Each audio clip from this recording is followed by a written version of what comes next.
Amada alma, que prazer te receber aqui no nosso primeiro episódio do movimento Namorando em 10 Semanas. Vamos começar falando de um assunto muito polêmico, que é o amor próprio. Esse episódio é específico para mulheres que já se amam, que já se bastam, que já se sentem felizes sozinhas, mas mesmo assim não conseguem conhecer a pessoa que é um par ideal para viver um relacionamento de amor recíproco e sustentável com ela. Oh, meu Deus, minha deusa maior, o que pode estar acontecendo? Deixa eu colocar aqui o microfone. Vocês me digam se tá bom o volume, por gentileza, se a imagem também tá boa. Vocês me contem aí, por favor, para eu ter um feedback de vocês. Eu quero muito começar esse episódio conhecendo quem tá aqui, então conta para mim de onde você tá falando, qual é o seu país ou o seu estado, se você estiver no Brasil, seu estado, se você não estiver no Brasil, de qual país você tá falando com a gente. E quero saber também o que está acontecendo na sua vida amorosa. Fê, nesse momento na minha vida amorosa eu estou sem eira nem beira, não tô achando ninguém para me conectar, tô num deserto amoroso. Fê, eu tô enrolada com pessoas que não têm futuro. Fê, não consigo gostar de ninguém. O que tá acontecendo por aí? Contem para mim, que eu quero muito saber o status relacional de cada uma de vocês. Deixa eu colocar aqui, vou fixar o comentário. Oi, Maitê, oi, Carla, Nájila, linda, bem-vinda, Rosângela, Criciúma, Santa Catarina, Joinville, Santa Catarina, Aline, bem-vinda, prazer te receber aqui, Lua de Salvador, Bahia, que delícia, que axé gostoso.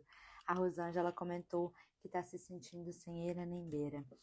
Pois é, quem mais aí acredita que já se ama? Eu tenho conversado muito com mulheres que falam, Fê, eu acho que eu já atingi um nível de amor próprio. E mesmo assim eu não tô conseguindo atrair alguém que me ame. E a gente muitas vezes vai buscar o amor próprio, não só porque a gente quer estar bem com a gente mesma, mas também porque a gente está buscando alguém que ame a gente, né? E já falaram para nós que a gente tinha que se amar e se valorizar e se bastar e que a gente tinha que gostar de ficar com a gente. Ah, esse tá muito ruim isso aqui, vou mudar de lugar. E que a gente tinha que gostar de ficar com a gente para conseguir atrair uma pessoa que prestasse, né, não? Por isso que você só atrai embuste, porque você não se ama, porque você não tem autoestima elevada. Quem aí já ouviu isso? E aí tá, eu elevei minha autoestima, tô feliz comigo, tô ótima, feliz, independente, maravilhosa, me amando. Mas e a pessoa para me amar? Que horas que ela vai chegar? Então, para quem ainda não me conhece, eu sou Fê Girassol, vou me apresentar. Estou agora, neste momento, dizendo para você que vale a pena viver um amor recíproco, porque existem muitas vantagens. A primeira delas é a realização dos seus sonhos, né, que envolvem não só um relacionamento, mas tudo que você deseja de um relacionamento. Envolve também um investimento na sua saúde mental, emocional, na sua saúde física, na sua saúde profissional e na sua saúde financeira. E por isso eu estudei muito e pratiquei muito mais para estar hoje como especialista em relações saudáveis. E eu guio muitas e muitas mulheres determinadas a viverem um novo amor, mas que ainda estão presas num ciclo de frustrações, mesmo já tendo investido no mínimo 2 ou 5 anos em terapias convencionais, holísticas, cursos online, vivências, a conseguirem de fato ativarem a sua essência magnética para se tornarem um imã do amor recíproco e sustentável, sem precisar ficar contando com religião, com mantras, com orações, com lei da atração, sem precisar contar também com joguinhos, performances, sem precisar ficar saindo atrás de gente interessante, buscando em aplicativos, caçando pessoas em bares e baladas, fazendo programas de alto valor, buscando pessoas muito especiais, porque muitas dessas mulheres não estão vivendo uma vida digna, elas estão vivendo uma vida de cansaço, de esgotamento, de entrar em um relacionamento, em outro, trocar de pessoas, que também não adianta nada, falei sobre isso nos stories hoje. Não adianta de nada trocar de pessoa também, né? Porque o nosso problema não se resolve. E hoje eu quero contar pra você, porque é que mulheres que se amam demais fazem uma atitude, qual é essa atitude que atrapalha elas a se conectarem com a pessoa ideal. Fê, mas pode ser que eu não me ame e eu tenha essa atitude? Pode ser. Então fique comigo aqui, porque para mim não vai me interessar se você tem autoestima elevada, normal, baixa, se você se ama ou não se ama, não importa. Não é sobre isso. Não tem como a gente avaliar o nível de autoestima, o nível de amor próprio. O que é importante é você entender se você está sendo quem você nasceu para ser, se você está sendo fiel à sua essência, se você está honrando aos sonhos que você veio cumprir aqui na sua existência, né? Então, o meu objetivo é ser facilitadora, é ser a sua guia para que você ative a sua essência e atraia essa pessoa ideal, que eu chamo aqui de pessoa IICCS, completando uma mão cheia, uma pessoa que é mão na roda, né? Interessante, interessada, compatível, comprometida com o mesmo futuro que você e saudável emocionalmente para você. Alguém mais pode confirmar se o meu áudio tá baixo, por gentileza, ou se é só no caso da Karen? Oi, Ed, boa noite. Oi, Ana Cláudia, bem-vinda. Então, nós estamos no primeiro episódio do movimento Namorando em 10 Semanas. Eu quero saber quem gostaria de criar um relacionamento de amor recíproco e sustentável. Eu vou colocar aqui mais perto, então. Eu quero saber quem gostaria de criar um relacionamento de amor recíproco e sustentável em 10 semanas. Alguém tem essa vontade de... Assim, ó, eu não dá pra prometer pra vocês que no dia 12 de junho vocês já vão estar com o amor recíproco, que é o dia dos namorados. Mas o que dá pra fazer é pra vocês usarem os passos que eu e as minhas pupilas usamos pra gente se conectar com a pessoa pronta e saudável, disposta, disponível pra viver o que a gente sempre sonhou, né? Que bom. Agora acho que tá melhor o meu áudio, né? Muito, muito bem. Tô muito feliz por vocês estarem aqui. Parabéns, Karen, Maria do Rosário, Aline, todas vocês, Ana Luísa, Valéria, a Val também, Daisy, muito lindo, parabéns. Algumas mulheres que estão aqui estão recebendo avisos essenciais desse movimento Namorando em 10 Semanas e elas entrarão comigo numa sala secreta no dia 4, terça-feira às 19 horas, para ir mais profundo nesses passos que cada uma delas vai seguir para começar esse relacionamento. Então, fica comigo até o final, se você também quiser se inscrever nesse movimento, por acaso caiu aqui de paraquedas, não estava inscrita, fique até o final que você vai ver muitas coisas muito interessantes. Hoje eu vou dizer que a gente não vai se alongar tanto, meu objetivo é ficar aqui com vocês por mais ou menos 40 minutos. Essa live não tem o intento de ficar salva, tá? Então, só quem estiver lá no grupo vai receber o replay dela. E se você quer fazer parte desse clube especial para participar de tudo do movimento Namorando em 10 Semanas, me aguarde no final que eu vou mostrar para você como você pode se inscrever. Nosso encontro de hoje ao vivo aqui, que eu carinhosamente chamo de episódio, porque é um babado muito forte que a gente vai trabalhar aqui juntas, é para você não cair ou se já tiver se libertar do labirinto do amor próprio, quando amar demais te deixa sem saída para o amor. Fernanda, como assim? Teve uma história que me marcou muito. Essa é uma mulher, uma advogada, na época ela estava com seus 36 anos quando ela chegou até aqui. Bem-sucedida, muito confiante, muito amorosa. Ela queria viver um amor recíproco e me disse que há muitos anos investia em autoconhecimento e por conta disso, ela já entendia que precisava se amar mais para alcançar o seu objetivo de atrair uma pessoa que a amasse de volta do mesmo jeito. E aí ela foi buscar o amor próprio porque ela não aguentava mais ser feita de trouxa nas antigas relações dela, ou então ela nunca era escolhida por quem ela gostava. Então é óbvio que quando a gente tem muitas decepções amorosas, a gente começa a achar que a gente tem um erro, assim, um erro que tá acabando com a nossa chance de dar certo com alguém. Meu Deus, eu não sou interessante o suficiente, então, para as pessoas quererem ficar comigo, me escolherem como o amor da vida delas, é óbvio que isso afeta a nossa autoimagem. Então, ela foi cuidar dessa autoimagem dela. né? Ela não queria mais gostar de quem fizesse ela sofrer, ou das pessoas que só tinham migalhas para dar, ou daquelas pessoas que não queriam nada sério e ficavam enrolando ela nos encontros e nunca chegava em um ponto, sabe? Do tipo, vamos se ver de novo, vamos se ver de novo. E aí ela ficava se sentindo insegura de falar como ela estava se sentindo, o que ela queria, porque ela estava com medo de afastar a pessoa, então ela ficava esperando os encontros e dando todos os dotes emocionais que ela podia, dotes emocionais, sexuais, de todos os tipos, para tentar convencer a pessoa de que ela era a pessoa certa, né? De que ela merecia ser amada. E aí ela esperava em silêncio um dia que a pessoa fosse se declarar e perceber: nossa, você é realmente uma mulher maravilhosa, eu não posso deixar de ter você na minha vida, vamos namorar, casar, ter filhos, etc, etc.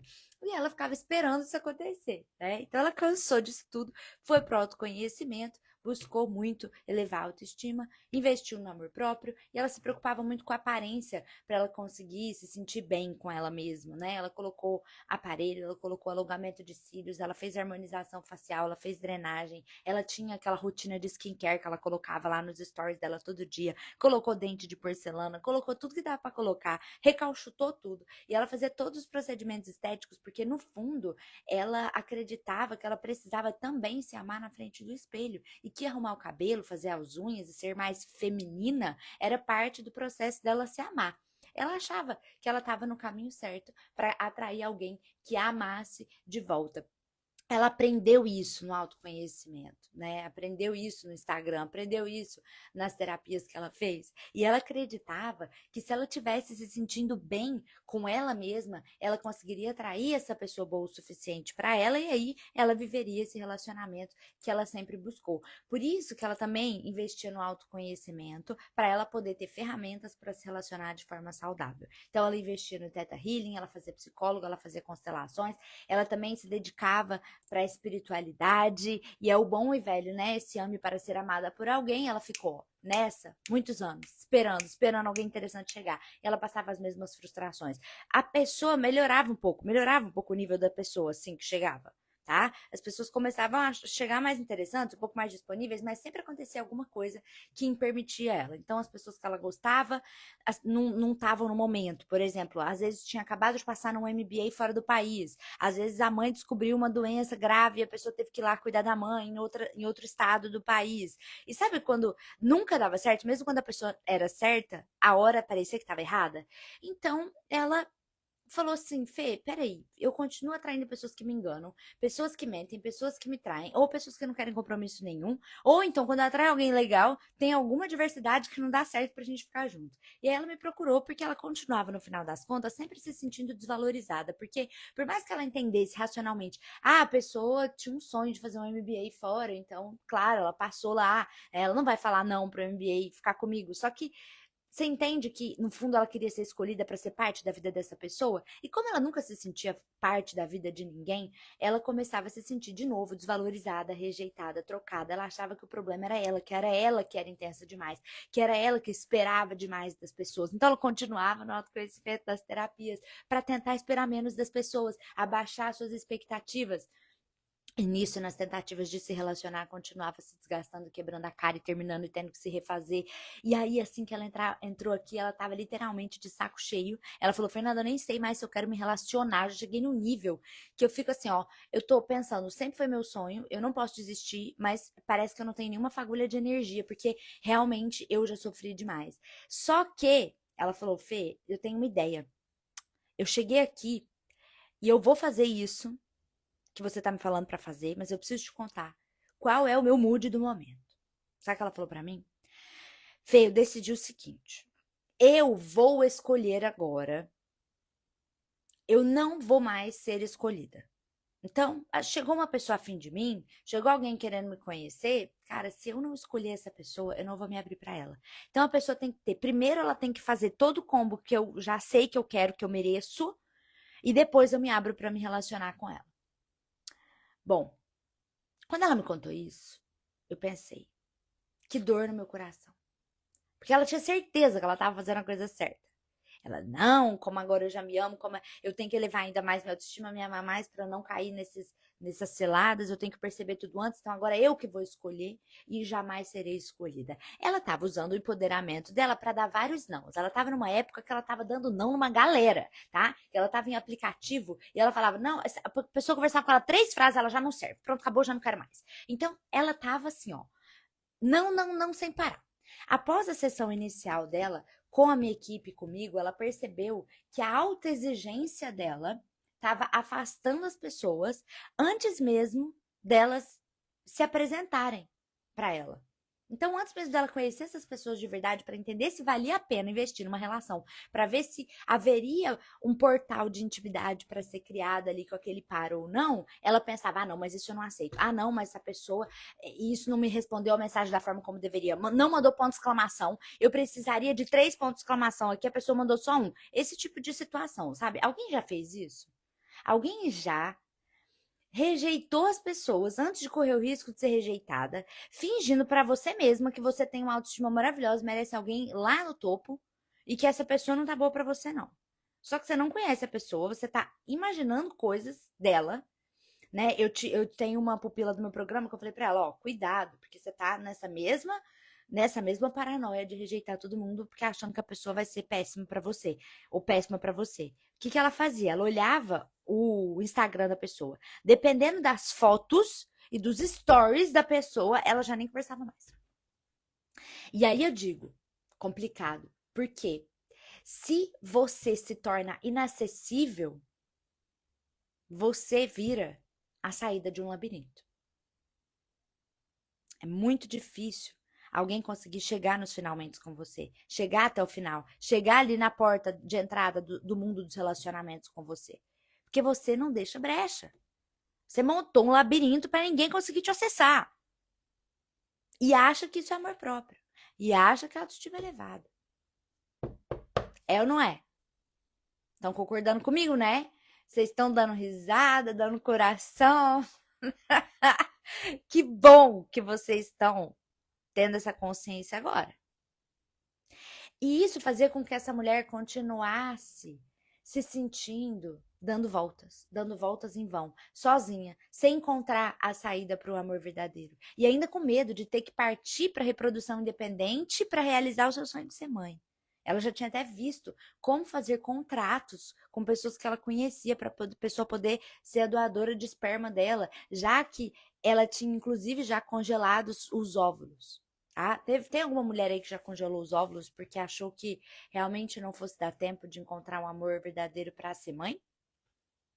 A maioria das mulheres que tentam se sentir seguras com a sua aparência e também investem em desenvolvimento emocional, desenvolvimento espiritual, achando que elas se cuidando, né? Quando eu me cuido, quando eu elevo o meu merecimento, eu vou atrair quem me ame, elas ficam presas no labirinto do amor e se frustram amorosamente por 2 principais motivos.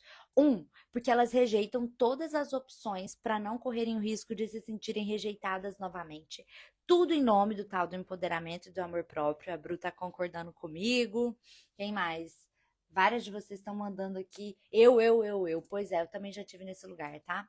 E o segundo motivo é porque elas não estão fazendo nada para resolver a única coisa que elas precisavam estar resolvendo, que é a raiz de todo o problema. Todo problema, em toda a nossa vida, tem uma raiz. E eu tenho uma boa notícia. É a mesma. A mesma raiz que te impede de conhecer a pessoa ideal para viver um relacionamento é o que te prejudica na sua saúde emocional, espiritual, financeira, profissional, tá? Até familiar também, de relações familiares. Então, quando você tem a raiz de todo o problema, essa raiz ela está poluindo a sua essência. E este padrão principal, que é muito mais profundo do que uma ferida do tipo, Fernanda, chega um monte de mulher pra mim, não, já tem meu diagnóstico. Eu tenho o padrão da rejeição porque meu pai me rejeitou. Gente, isso é muito superficial. E, ao mesmo tempo, a raiz adoecida não é uma coisa que dói, do tipo, nossa, eu vou descobrir uma coisa, uma revelação que vai me desintegrar emocionalmente e eu vou ficar biruta da cabeça. Porque a Fernanda vai me falar qual que é essa raiz adoecida e aí eu não vou mais saber suportar vivendo com essa verdade na minha cabeça. Não, gente. A raiz adoecida é muito mais simples, porque ela tá na sua cara todos os dias e você não enxerga. Porque colar um post-it nas suas costas. Lembra na adolescência, aquelas brincadeiras sem graças, que alguém colava um adesivo nas suas costas, você ficava andando na escola, galera rindo de você, você não sabia o que que era. Aí a sua melhor amiga chegava e falava, amiga, vem cá. Naquela época ninguém falava amiga, né? Eu acho que isso é uma coisa de atualmente. Falava, vem aqui, fulana, deixa eu tirar, tem um negócio nas suas costas. Aí a pessoa tirava e mostrava pra você. Ah, é um ursinho Pooh. Ah, é um post-it escrito, me chuta. Ou, aquelas coisas, né, de quinta série. É a mesma coisa quando a gente tá no ponto cego. Né, nessa raiz adoecida que segura a gente vivendo os mesmos ciclos de frustrações. É como se tivesse um post-it grudado nas nossas costas, todo mundo percebendo, às vezes tem gente que não enxerga, tem gente que enxerga, né? Menos você. E essa sensação me irritava muito quando eu tava nesse lugar dessa advogada que eu tô contando pra vocês. Porque eu nunca gostei de ser enganada. Eu detesto ser a última a saber das coisas.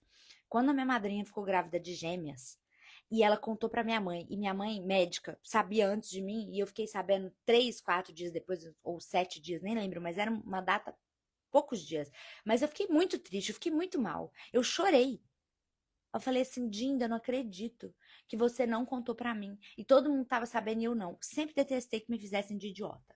Então, quando eu ia lá, sentava no divã, na terapia, várias psicólogas, o povo sabia resolver meu problema, mas ninguém me falava, porque eu acho que as pessoas ficavam, né, naquela história lá do método, cada método é um método, não pode falar. Tem que esperar a pessoa chegar sozinha na resolução. Ela tem que fazer a trilha mental sozinha, ela tem que descobrir sozinha. Eu não queria descobrir sozinha. Só que não tinha ninguém a fim de falar pra mim, entendeu?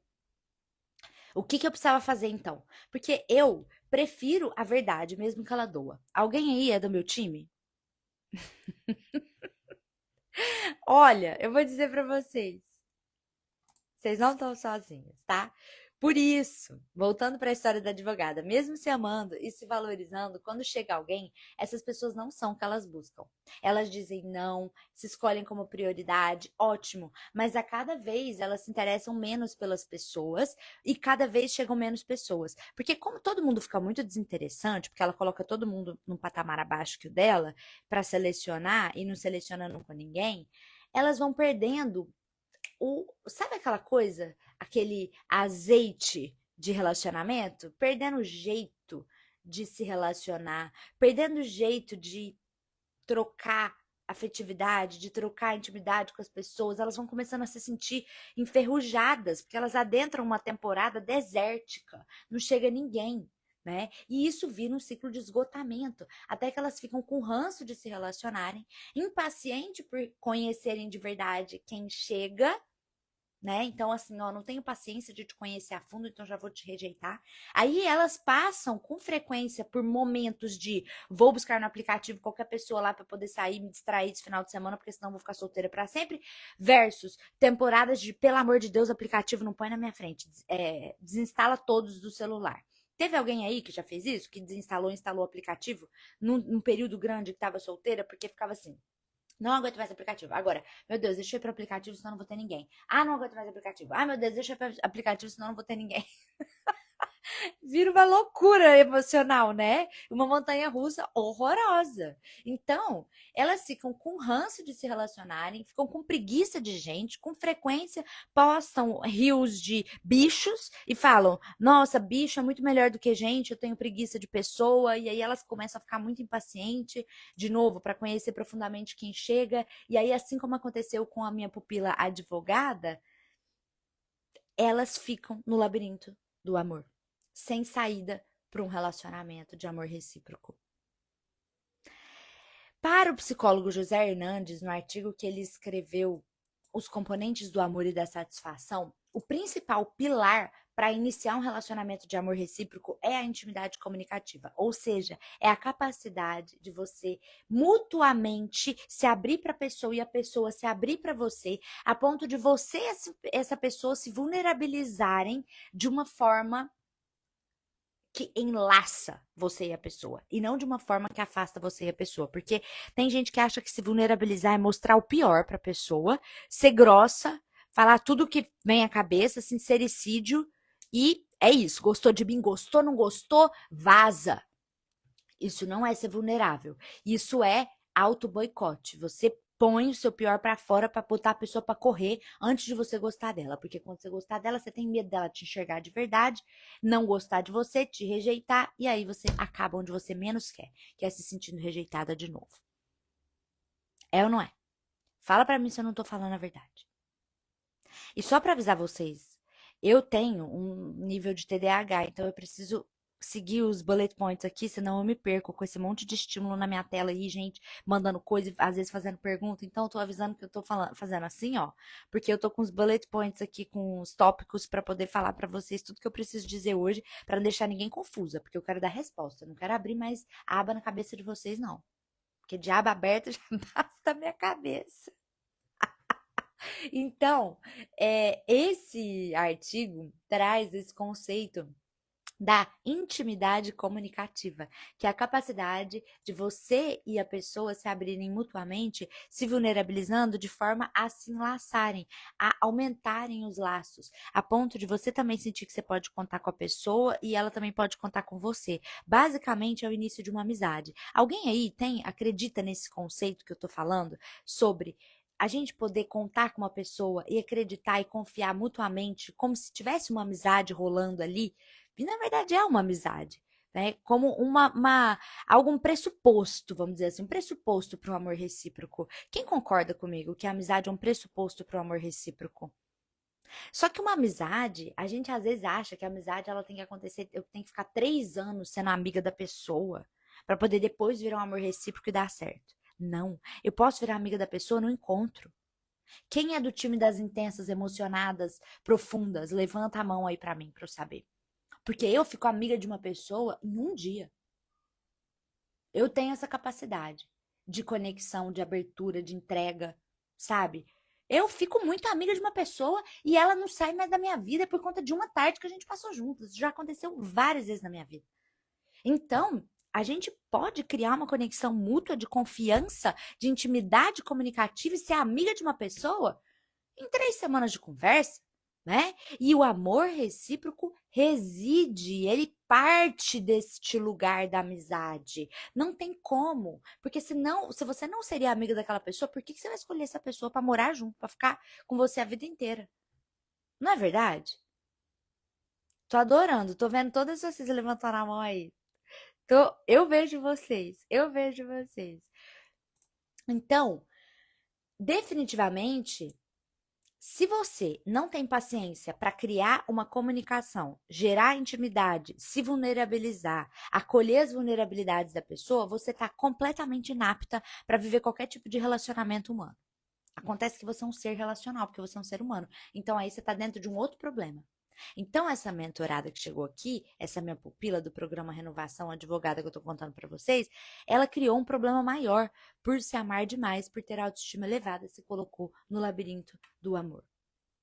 E definitivamente, se você fica sem paciência e não se aprofunda fluidamente, não existe intimidade. Sem intimidade, o vínculo fica superficial, porque a nossa sociedade está orientada para começar a intimidade a partir de troca sexual.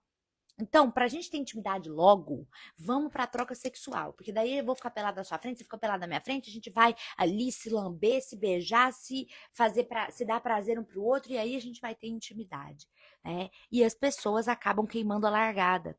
Elas não conseguem criar a intimidade através da vulnerabilidade, da comunicação. Muito do que Brené Brown fala, né? Ela fala muito sobre isso, da gente se comunicar usando a vulnerabilidade. Então, se você não consegue criar intimidade com as pessoas porque você está impermeável, porque você criou resistência demais, você não consegue aprofundar o vínculo. Aí você vai achar que todo mundo é superficial, você vai julgar todo mundo com base em projeções de pessoas do passado nas pessoas que estão chegando agora, você vai começar a entrar em paranoia na sua cabeça e achar hipóteses de a pessoa te fazer sofrer em tal momento, fazer tal coisa com você, de ser tal jeito na vida dela, sem perguntar. Porque você não vai ter paciência de conversar com essa pessoa e esperar ela te responder e contar da vida dela, entender se é isso mesmo, se não é. Porque, por exemplo, às vezes a pessoa tá morando na casa dos pais, você fala, não, morando na casa dos pais já não quero, não vou mais, né? De jeito nenhum. Acabou, excluí, bloqueei, não quero mais saber. Só que você não sabe se essa pessoa economizou para abrir a empresa dela, com sede em Londres, e ela tá morando na casa dos pais por 6 meses, porque ela tá economizando dinheiro, porque ela vai mudar para Londres, que abriu uma empresa lá. tá? E você perdeu a chance de conhecer uma pessoa super legal porque você viu, ah, não, tô morando na casa dos pais, tchau. Por que tá morando na casa dos pais? Quanto tempo? Eu tô dando um exemplo, tá?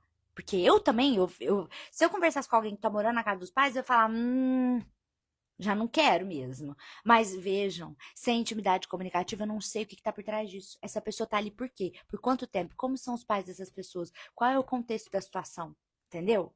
Então, é preciso de contexto. Eu falo muito isso para as minhas pupilas. Não vamos criar hipóteses mirabolantes, coisas na cabeça, porque é necessário contexto para gerar fato. E a partir do fato, eu tomo uma decisão e uma ação. Então, com esses montes de vínculos superficiais, porque elas não se permitem adentrar, né, na vulnerabilidade, na intimidade, não se permitem se abrir para trocar, elas vivem, como diria Zygmunt Bauman, uma relação descartável, atrás da outra. E aí elas começam a pensar, será que vale a pena mesmo eu me relacionar? Porque relacionamento dá muito trabalho. Não. Relacionamento desfuncional dá trabalho. Relacionamento de amor recíproco é mão na roda. Facilita a sua vida inteira. Agora, se você deseja viver um relacionamento sólido, é necessário desvendar o mapa desse labirinto que você criou aí. É preciso chegar no ponto cego que te deixa sem saída para o amor. E ele está escondido lá no meio da sua essência que foi poluída por padrões que você absorveu na sua infância, a partir da interpretação que você fez da sua relação com seu pai na infância, do 0 aos 13 anos, da sua relação com a sua mãe na infância, também desde a barriga até os 13. Estão me ouvindo? Agora voltei. E da relação que os seus pais tinham entre si, ou da não relação, né? Hoje eu falei com uma pupila, ela falou, Fê, eu sou trigêmea, pensa nisso. Ela nunca foi considerada e priorizada na família dela. E tinha vários outros padrões. Pelo fato dela não ter sido priorizada e considerada, porque a mãe dela sempre estava brigando com o pai. E quando sobrava algum tempo para ela dar atenção para as filhas, ela tinha que dividir entre as trigêmeas e tratava todo mundo igual. De uma forma que chamava todo mundo, todas as filhas do mesmo jeito. Qualquer uma que viesse estava bom, entendeu? Então ela nunca se sentiu vista de verdade, nunca se sentiu considerada, nunca se sentiu priorizada. E na referência de amor dos pais dela, além dela ver que a mãe dela suportava muitas brigas e ainda assim continuava naquele relacionamento, e claro que ela magnetizou pessoas que foram brigando com ela a vida inteira, teve relacionamentos conturbados, de brigas, de desentendimentos, muitos também, ela também sentia que o pai dela era o motivo pelo qual a mãe dela não era entregue a ela, como ela gostaria. Então, uma mãe que não era atenciosa, não era carinhosa, não tinha profundidade amorosa, não estava sabendo nunca o que a filha estava sentindo. Então ela sentia a mãe muito distante, fria, e óbvio que vinha rejeição. Aí se a gente olhar, a essência dela estava contaminada por rejeição, distância emocional, frieza, né? Brigas, agressividade, portanto. E aí, se a gente for consertar tudo isso, ela vai ficar fazendo teta healing pro resto da vida. Vai ficar destruindo e descriando crença pro resto da vida. Então, o que nós vamos fazer? Nós vamos desabilitar o ponto cego. O que segura todas essas feridas? Se ela tivesse se sentindo considerada e priorizada, nada disso estaria acontecendo. Ela não se sentiria agredida, ela não se sentiria rejeitada, ela não se sentiria com frieza emocional, distância, não boa o suficiente para ser escolhida, amada, receber atenção, presença e afeto da mãe, do pai, enfim. Então, veja, chegamos no ponto cego dessa pupila. O ponto cego dela é a falta de consideração. A falta de alguém olhar para ela e falar, eu entendo suas necessidades particulares. E isso é muito particular, de novo, né? Usando a mesma palavra porque ela é excelente. Cada história tem um ponto cego, né? Então, se você deseja viver um relacionamento de amor recíproco e sustentável, principalmente em 10 semanas, que é o que eu proponho no movimento Namorando em 10 semanas, além de seguir os meus passos, eu vou te dizer uma coisa importante. É preciso que você esteja determinada a fazer as coisas diferentes do modo que você está fazendo agora. Porque se você continuar fazendo as coisas iguais que você está fazendo agora, você vai colher os mesmos resultados, você concorda? E qual que é a base desses 5 passos que eu vou te passar no dia da Masterclass, no dia 4, terça-feira às 19 horas, que eu já vou liberar o convite para quem tá aqui e caso não tenha se inscrito? É achar esse ponto cego que te deixa sem saída para o amor. Ele está escondido abaixo de todos esses padrões que você absorveu a partir da interpretação que fez dos seus pais durante a sua infância. E, de novo, o modo como seu pai te tratou, sua mãe te tratou e o modo como eles se tratavam. Então, Esse arsenal de padrões que geram os padrões, eles não são as feridas, tá? Aquela história dos 5 feridas emocionais não é sobre isso. Não é rejeição, abandono, raiva, humilhação, etc, etc. Isso é superficial. Eu tô falando de algo mais profundo. Porque os padrões geram os pensamentos, geram os sentimentos, geram as suas decisões e geram as suas ações. E eles contaminam a sua essência, que por sua vez, o que está comandando então a sua vida amorosa? Esses padrões tóxicos. Mas o essencial, de novo, é você achar aonde tudo começou. Porque se você desabilita esse ponto cego, essa raiz adoecida, todos os outros se desmancham e aí todas as paredes do labirinto caem por terra e você encontra o amor recíproco. Porque você não está mais num labirinto. Aí você entende o mapa do amor que você precisa receber para se sentir amada. E aí sim, as pessoas que estão compatíveis com esse modelo de amor que você precisa para receber, precisa receber para se sentir segura e depois amada e conseguir amar de novo na sua melhor versão, aí beleza. Chega a pessoa compatível. Primeiro você precisa descontaminar a sua essência, ou seja, ativá-la, né? De novo, porque ela tá suja. E para exemplificar, eu vou te contar qual foi o meu ponto cego quando eu encontrei, consegui o caminho para fora do labirinto e comecei um amor recíproco e sustentável que já dura 6 anos. Sim, quando eu era criança, eu estudava lá em Uberaba, Minas Gerais. Alguém aí de Minas? E aí era um dos colégios mais qualificados da cidade. E eu tinha que estudar muito para fazer o que, principalmente para o meu pai, não era mais do que a minha obrigação, que era o tal de tirar 10, né? E era chamado de excelente, esse tal desse 10 na minha escola. Olha só também como eu já não era muito saudável.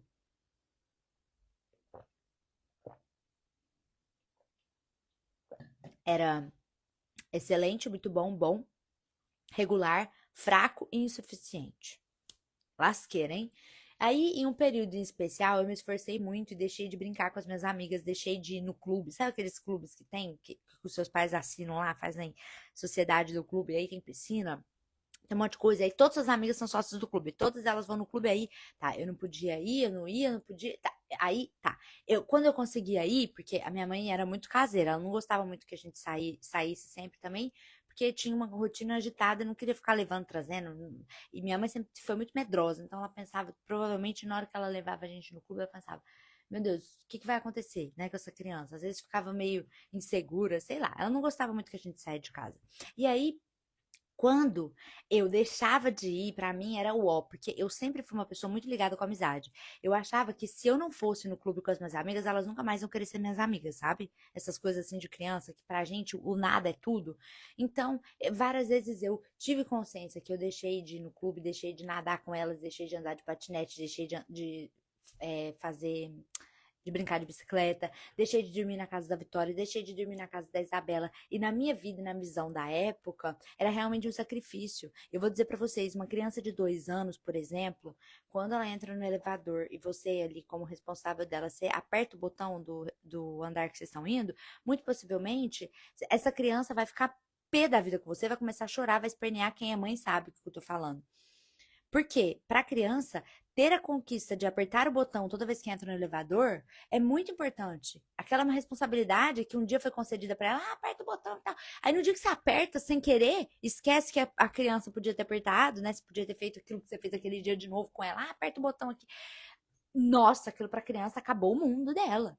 E quando a gente era criança, pré-adolescente, até os 13, gente, eu não sei se vocês conseguem se lembrar, mas as coisas eram muito profundas. Era muito, muito intenso. Se uma amiga chamava a outra para dormir na casa dela e não te chamava, vocês lembram? O que vocês sentiam? Vocês lembram?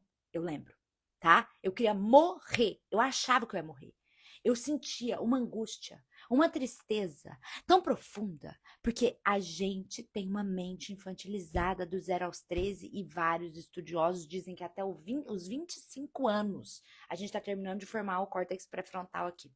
Então, nosso juízo não está montado ainda até os 25, e muito menos a nossa maturidade, né? Então, eu lembro que nesse período eu me esforcei muito, deixei de brincar com as minhas amigas, deixei de ir no clube, de fazer tudo isso que eu falei pra vocês.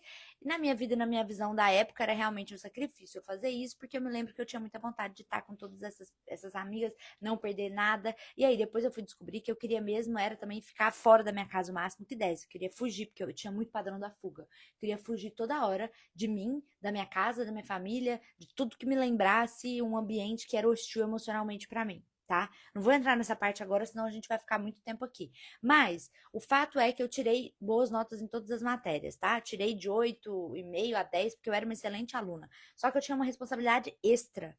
Eu tinha uma responsabilidade muito grande. Porque dizem que quando uma criança cresce num lar que ela não se sente vista, ela tem que se tornar responsável exageradamente, porque ela não se sente segura naquele ambiente. Então, é como se fosse uma tecnologia da nossa psique humana que faz com que a gente carregue responsabilidades fora do normal para nossa idade. E eu era essa criança, extremamente responsável, de forma exagerada. Bom, eu sempre fui muito boa aluna, tinha necessidade extrema de ser aprovada para ser amada. Quando a professora elogiava, outras pessoas não me elogiavam, eu ia para casa, eu não tinha nem fome, não queria nem almoçar. Era assim, tá? No meio disso tudo, o meu pai, ah, linda, gente, a Fê é uma ótima profissional, sua vai ter rápido e assertivo, maravilhosa, linda, Nájila, como você tá com o amor que você criou? Como é que tá? Tá indo? Será que ele é passagem? Será que ele é destino? Depois conta aqui pra mim, se você já tem alguma ideia, porque a Nájila nem fez, nem passou ainda pelos 5 passos completos, e ela já magnetizou uma pessoa que voltou na vida dela de um jeito muito saudável, uma pessoa muito mais interessante, interessada, compatível, comprometida e saudável do que todas as outras que passaram até então. Então a gente já tá tendo ótimos resultados no caso dela e nem terminaram as 10 semanas, hein? Então, eu tô contando tudo isso porque meu pai trabalhava. Hum, Tô contando tudo isso porque meu pai trabalhava muito fora da cidade e, como sempre, nessa época ele estava viajando e eu criei uma imagem dele de pai herói. Porque quando o nosso pai, por exemplo, a maioria das vezes, né, nas famílias tradicionais brasileiras, o pai trabalha muito fora de casa e a mãe tem que dar conta de todos os BOs. E aí, o meu pai era muito distante emocionalmente, ele já era uma pessoa fria, já era uma pessoa seca, já era uma pessoa zero acessível emocionalmente, além de estar sempre viajando e de estar ausente. Então, ele não exerceu a paternidade dele.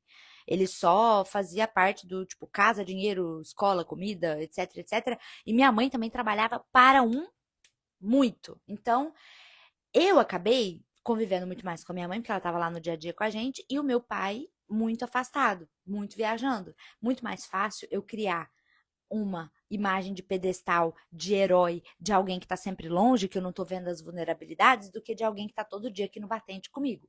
Né? É muito mais fácil eu idealizar alguém que se coloca distante do que eu idealizar uma pessoa que está na intimidade profunda comigo. Então, o que aconteceu? Eu idealizei o meu pai, que não estava nenhuma intimidade comigo. Tudo que eu mais queria quando meu pai chegava em casa era que ele me percebesse, me elogiasse, sentisse orgulho de mim. E coincidiu numa dessas vezes que o boletim foi entregue pelo colégio e ele estava em casa. E só que ele nunca via meu boletim, tá? Nunca via, não tava nem aí, não. Aí eu mostrei pra ele, cheia de felicidade, lá o meu troféu do mês. Falei, nossa, que ótimo, né? Meu pai vai ver como eu sou uma boa aluna, porque ele nem sabe, eu acho. Nunca mostrei meu boletim pra ele, ele nunca pediu, nunca falou nada. E aí, ao fazer isso, ele passou o olho em cima e embaixo, assim, e falou: ótimo, minha filha, continue assim, você não faz mais que a sua obrigação. Quem nunca ouviu isso? Não é verdade? Quem nunca ouviu isso? Você não faz mais que a sua obrigação. Aí eu lembro que eu me senti muito desvalorizada. Eu lembro da sensação de embriagar a voz, sabe? Do tipo assim, eu fiquei sem rumo. Aquilo era o máximo que eu tinha dele. Né? E ao mesmo tempo também era o máximo que eu tinha pra entregar pra ele ter orgulho de mim. E nem assim eu consegui. Então eu me senti muito impotente. Eu lembro que eu fiquei muito sem graça, saí de perto, assim, engolindo o choro.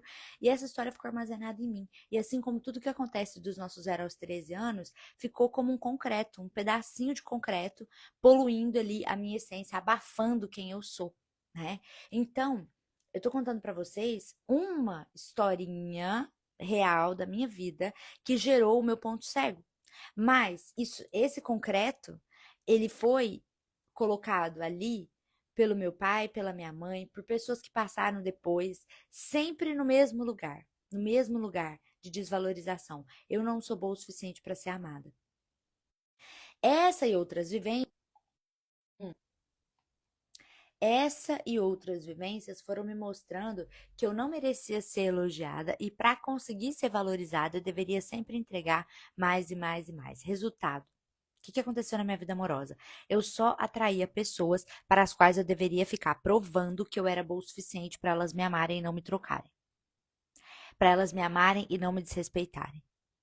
Então, para que isso acontecesse, porque o meu modelo de amor era condicionado à necessidade de eu me provar para ser amada. Então, eu tinha que atrair, inconscientemente, eu só me ligava nas pessoas que me faziam ter que me provar para ser amada. Estão compreendendo? Quem compreendeu, manda um joinha aí para mim. Alguém já está conseguindo fazer o diagnóstico na própria vida amorosa? Com base no que eu contei da minha e dessa advogada antes? E eu tô contando tudo isso porque todas as vezes que alguém se sente desvalorizada, essa pessoa automaticamente se sabota de algum modo. Porque como eu acho que eu não tenho valor, eu vou, tipo assim, ó, eu conquisto, eu dou um jeito de perder. Eu consigo algum objetivo, eu não desfruto, me desfaço daquilo, como se não tivesse importância nenhuma. Ou eu nem considero que eu vou dar conta de alcançar, então eu nem tento. Né? Então, esse foi o meu maior ponto cego. Porque eu me sabotava nos meus relacionamentos. Como? Gostando de quem estava indisponível emocionalmente. Porque daí eu entrava com o meu modelo de amor. De precisar me provar toda hora para essa pessoa, para ela me notar. E aí eu gostava de encrenca e dispensava as pessoas que me priorizavam. E essa dinâmica tóxica me impedia de viver o que eu mais queria. O que eu mais queria? Um amor recíproco e sustentável a longo prazo. O que é isso? Um relacionamento amoroso em que eu me sentisse segura emocionalmente e reciprocamente amada. Era como se eu não merecesse ser amada com paz e prazer ao mesmo tempo, sabe? Se tinha paz, não tinha prazer. Se tinha prazer, não tinha paz. Porque eu sentia química justamente nessa corrida atrás do próprio rabo que eu tinha, né? De sempre tentar mostrar pra pessoa como eu era boa. Era um desafio eu conquistar a pessoa. E aí eu ficava presa na química e no tesão do desafio de conquistar a pessoa. Então eu só sentia tesão em pessoas que eram disponíveis emocionalmente em algum nível pra mim. E aí, ao mesmo tempo, quando a pessoa era disponível, eu não sentia tesão. E eu achava que amor era tesão. Que amor era química. Depois eu descobri que quando a gente ama de verdade, a química e o tesão vão aumentando conforme a intimidade. Então, conforme os anos se passam, você sente mais tesão na relação. E não começa a relação no pico do tesão e depois vai ficando chato. E aí você troca de pessoa, a pessoa troca porque você ficou sem graça, virou amizade, ficou irmão, essa coisa errada toda que a gente vê muito por aí, né? Então, era como se eu não merecesse ser amada com paz e prazer ao mesmo tempo, porque isso era desconhecido para mim. Então, meu cérebro tratava de me enviar sinais para lutar ou fugir, sabe? O sistema límbico aqui reptiliano, que a gente herdou dos répteis como mamíferos, esse sistema de luta ou fuga que tem o objetivo de nos manter vivos. Então, a gente sente cheiro de fumaça, a gente já fica assim: meu Deus, de onde é que vem essa fumaça? Nosso cérebro precisa proteger a gente da morte, né? Manter a nossa sobrevivência. Então, a gente entra em estado de ameaça. Quando um cachorro muito bravo começa a te seguir na rua e você vira Kill Bill, pula o muro da casa do vizinho e você olha e fala, gente, eu não tenho capacidade nenhuma de pular muro, eu tô sedentária aqui há 8 anos sem ir na academia, não tenho nem músculo no meu bíceps, como é que eu pulei esse muro? Porque, meu amor, tinha um pitbull atrás de você. Então, seu cérebro faz você dar um jeito de fugir daquela situação. Ou de lutar, pegar um treco lá no meio da rua e fazer assim para o cachorro não chegar em você, seja lá o que for. A gente fica com esse sistema ligado para a gente se defender das pessoas nas relações também. Quando a gente se sente desvalorizada, e a gente se sentiu desvalorizada na infância, opa, beleza, você sabe lidar, você tá viva, você já passou por isso, vai passar de novo, vambora. Agora, uma pessoa que te valida, te valoriza, te ama, te entrega tudo o que você mais precisava sem te sufocar, você fica achando esquisito. Como assim essa pessoa me ama e não tá me sufocando? Me ama e me deixa livre. Me enxerga, me valida, me valoriza, mas não me invade. Como assim? Você começa a ficar louca, você começa a criar coisa que não existe na sua cabeça, começa a criar paranoia, e aí você inventa defeito na pessoa, bobo, para se afastar dela.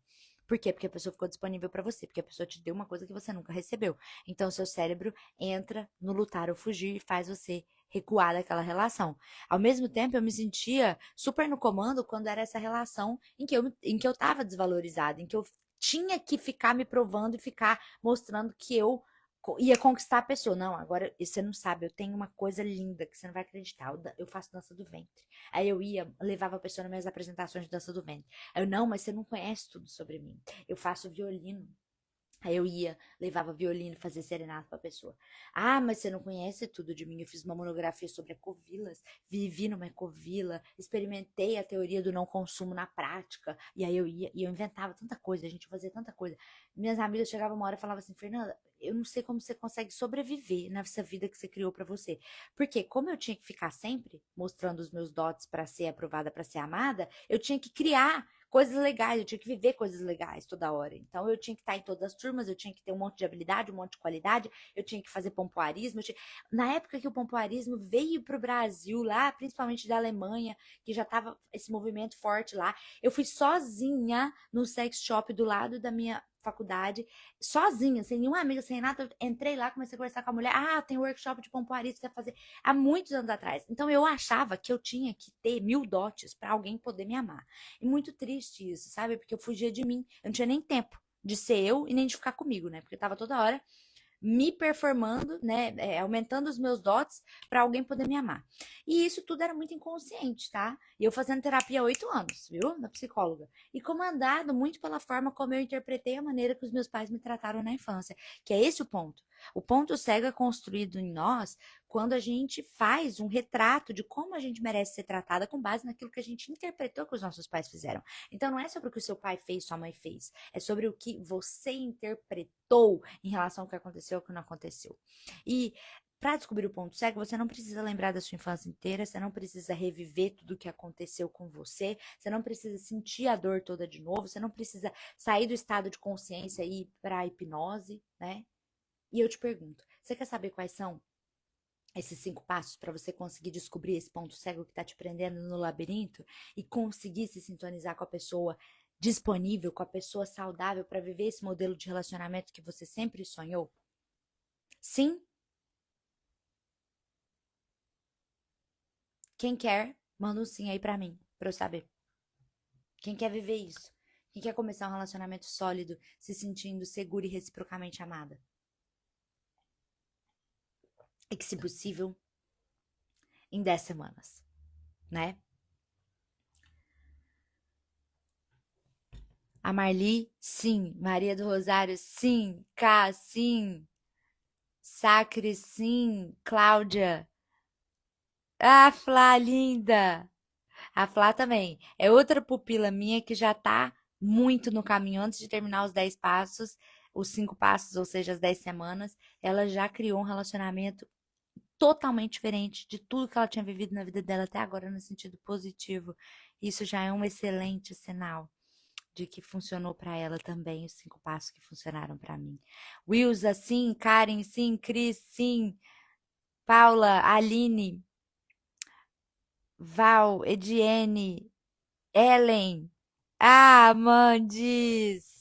Linda, parabéns. Eu vou te dizer então, vou dizer para todas vocês que a base dessa armadilha fatal do labirinto do amor próprio, te deixar sem saída para o amor, se origina num mito, um mito que te impede de chegar no ponto cego, porque você fica achando que o problema tá aqui na superfície. Então você não pode achar que o problema tá na superfície, senão você vai cair na cilada que essa advogada caiu.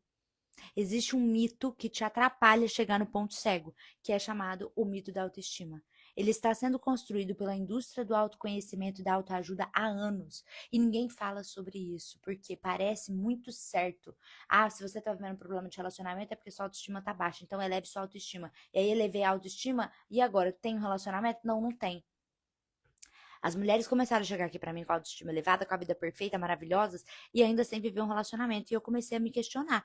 Então tá, se tá todo mundo lá, aquelas lá que estão com a autoestima baixa, estão tentando elevar a autoestima pra chegar na autoestima elevada e também não resolver, tem alguma coisa esquisita, gente. E fui estudar, fui estudar, fui estudar, fui estudar, fui estudar. Há 3 anos eu estudo sobre o mito da autoestima. E ele está sendo estudado por sociólogos dos Estados Unidos. John Hewitt, por exemplo, é um deles, e uma psicóloga e escritora do The New York Times, que eu adoro, a Lauren Slater. Então, tem vários estudiosos e estudiosas que estão trazendo embasamento teórico e científico para o mito da autoestima, só que ninguém fala sobre isso, porque não é interessante para a indústria dizer para você que não para de ligar para essas coisas de autoestima, não, senão ninguém te vende Invisalign, senão ninguém te vende cílios postiço, senão ninguém te vende aqueles dentes de porcelana, senão ninguém te vende bolsa cara, senão ninguém te vende harmonização facial, senão ninguém te vende remédio para emagrecer, entendeu? Então não é confortável falar sobre o mito da autoestima. Por isso que eu preciso te levar para uma sala secreta, porque se eu vou falar sobre isso aqui, vão derrubar o meu Instagram. Eu preciso sair daqui com você.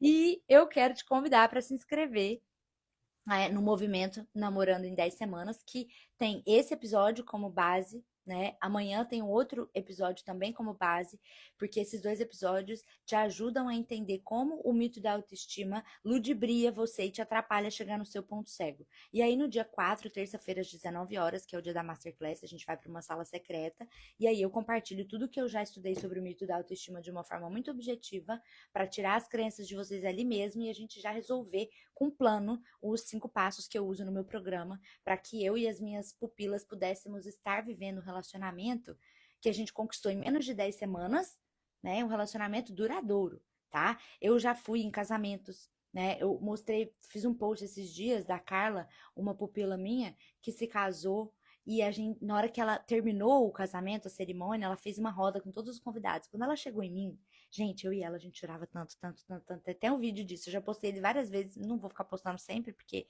senão eu só posto isso, né? Porque eu fico muito emocionada quando eu vejo minhas pupilas se casando. Em outubro desse ano, fui convidada para levar as alianças do casamento da Marisa. Recebo foto de casamento que tá acontecendo no mundo inteiro, das minhas pupilas que estão casando daquele jeito, sabe, enlopement, que é só a pessoa, as 2 pessoas se casando num país diferente. E é muita história, gente, é muita coisa gostosa.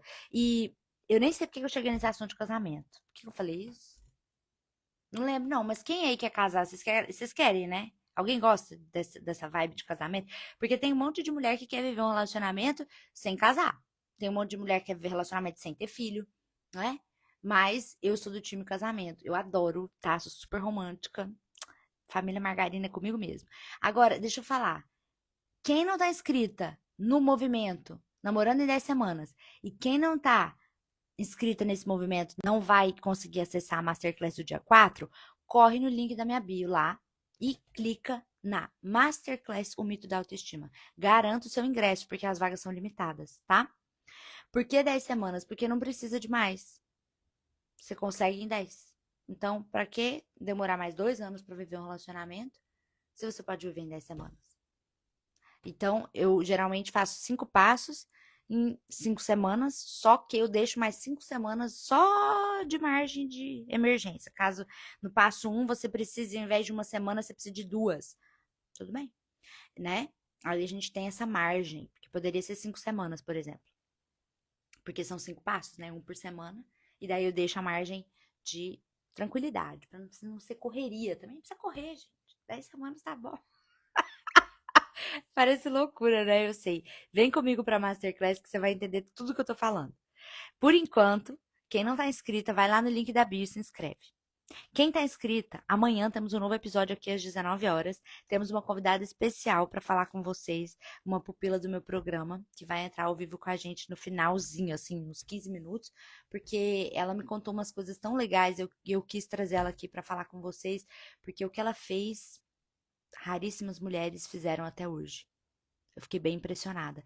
Então, eu vou trazer ela aqui para contar para vocês.